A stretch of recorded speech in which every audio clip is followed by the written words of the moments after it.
大家好，欢迎来到烟火味厨房。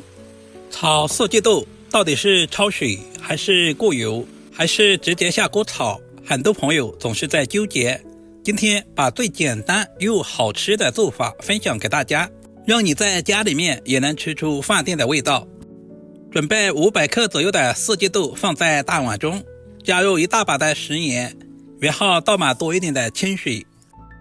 因为四季豆在生长、运输、换麦的途中，表面难免有一些虫卵或者是细菌，而食盐有消毒杀菌的作用，像视频中这样粗洗筷子一样清洗一下，这样可以有效的去除表面的一些杂质，稍微的多淘洗2遍，直到把水洗至很清澈。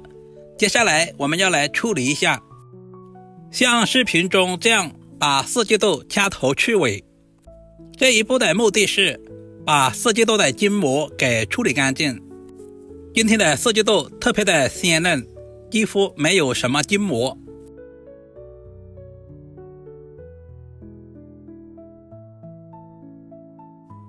接下来把头尾各切掉一小部分，然后再切成4到5公分左右的小长段，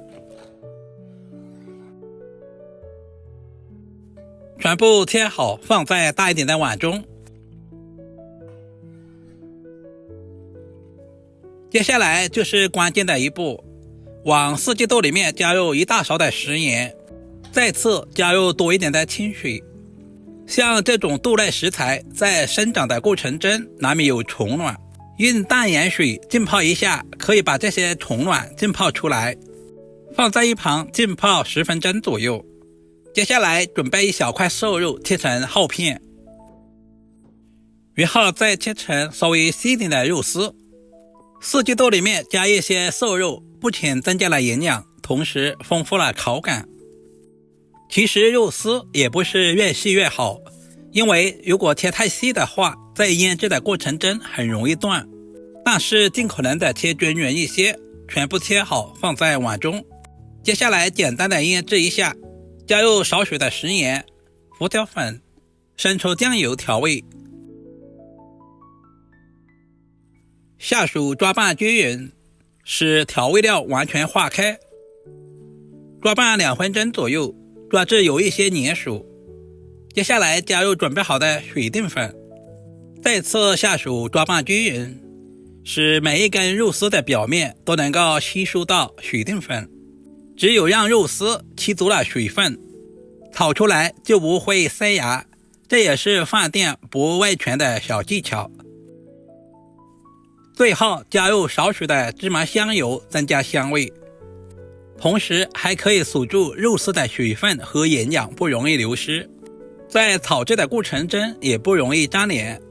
抓拌均匀，腌制5分钟左右备用。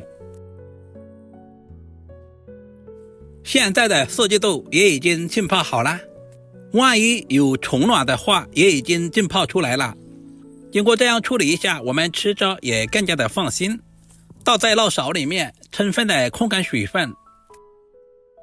接下来把控干水分的四季豆再次换回大碗中，然后再加入20克左右的食用油，下手翻拌均匀，使每一根四季豆的表面都能够裹上薄薄的一层食用油。接着简单的准备一些配菜，准备2颗过剁的蒜、小米椒和1块老姜。首先把大蒜切成薄片，然后再切成稍微细腻的蒜末。一小块去皮的老姜同样切成薄片，然后再切成姜丝。最后全部切成稍微细一点的姜末，全部切好放在蒜子一起。几个清洗干净的小米椒切成斜刀片。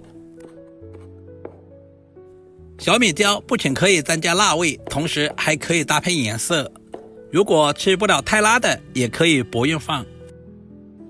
接下来准备一个蒸锅，提前把水烧开，把裹上食用油的四季豆放在蒸锅里面，准备筷子稍微的拍散一下，这样可以使四季豆受液更均匀。全程开大火，大约蒸3分钟左右。很多朋友喜欢把四季豆焯水，其实焯过水之后，营养很容易流失，而且口感也会大打折扣。时间到，把锅盖打开来。现在的四季豆颜色翠绿，一点都没有花黄。这个时候大约有6到7成熟了，盛在大一点的盘中备用。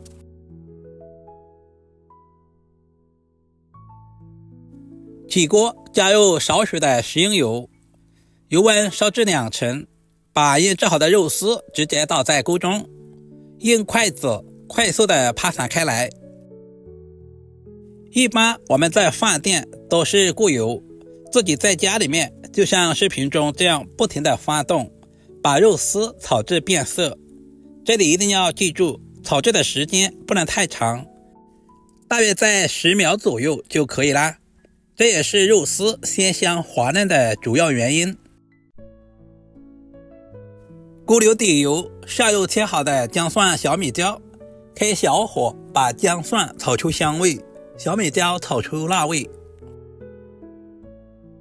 接下来把四季豆直接倒在锅中，快速的翻炒均匀，把四季豆表面的水分炒干，炒出香味。接下来加入小半勺的食盐调味，因为肉丝已经提前腌制过了，食盐的量也不需要太多。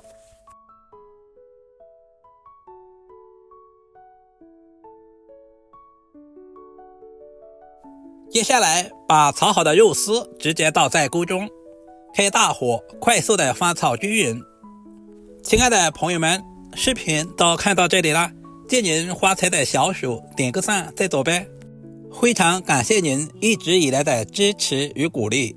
加入少许的松茸鲜，但是平淡无奇的四季豆，富含丰富的膳食纤维、维生素和多种矿物质，但是四季豆含有藻素和植物硒元素，必须彻底的煮熟煮透。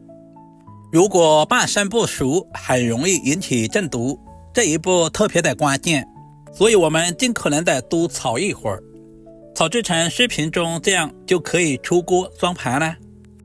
今天的四季豆没有焯水，营养全面保留，也没有经过油炸，吃起来一点都不油腻。四季豆吸足了肉丝里面的汤汁，吃起来都有肉的香味。两者搭配在一起，不仅增加了营养，同时丰富了口感，不管是用来下饭还是下酒都非常的不错。好了，视频就简单的分享到这里啦，我们下个视频再见吧。